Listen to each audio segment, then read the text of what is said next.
It's a long, long time to get here. No, we won't be told. We can't make things better. So we're all in, do or die.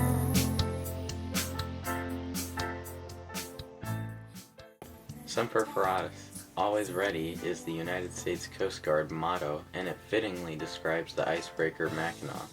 By keeping the Great Lakes shipping lanes open under the harshest winter conditions during World War II, the Mackinaw made it possible for iron ore and copper from the Upper Peninsula of Michigan to be transported to the wartime factories in the lower Great Lakes. From these raw materials, tanks, airplanes, jeeps, and other critical machinery were built. The Mackinaw was vital to the success of the war effort.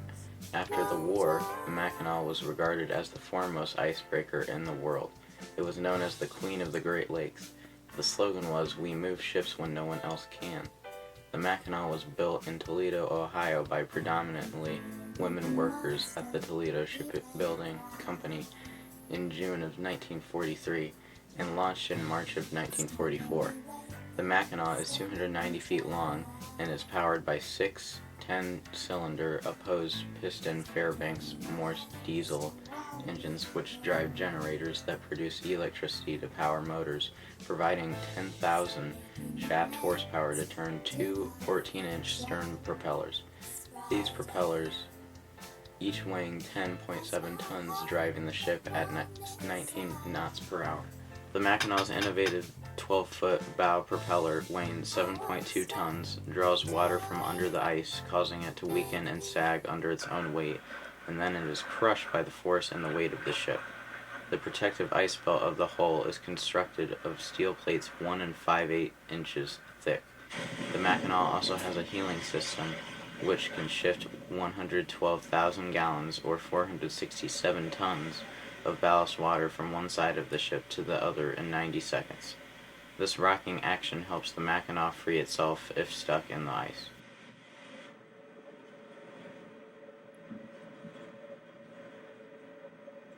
In 6 decades on the Great Lakes, the Mackinaw aided in many search and rescue operations, including the tragic sinking 588-foot freighter, the SS Cedarville, on May 7, 1965.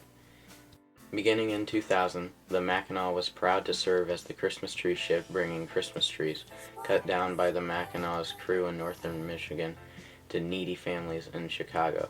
Because of its participation in this and many other important community events, the Mackinaw enjoyed the reputation as the premier goodwill ambassador for the U.S. Coast Guard on the Great Lakes.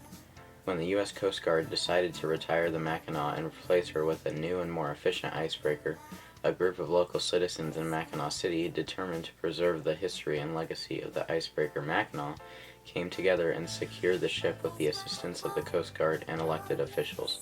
Thus was born the Icebreaker Mackinaw Maritime Museum, Inc.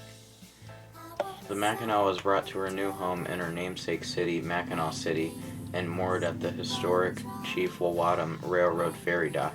Since the Icebreaker Mackinaw was decommissioned in 2006 and the museum opened to the public, approximately 80,000 visitors have climbed the brow to tour the ship. The museum is open from late May to early October. The Icebreaker Mackinaw displays the engines, equipment, furniture, charts, awards, tools, and related artifacts as though she is virtually ready to get underway. The Chief Wawatam dock, situated near the heart of downtown Mackinaw City between two well-equipped marina and the Mackinac Island ferryboat docks, is a hub of Mackinaw City, is also the home of Fort Michilimackinac, a living colonial-era fort at the water's edge, and the well-known Old Mackinaw Point and McGulpin Point lighthouses, which further add to the rich history of the region. Come see for yourself the iconic Icebreaker Mackinaw in Mackinaw City, Michigan.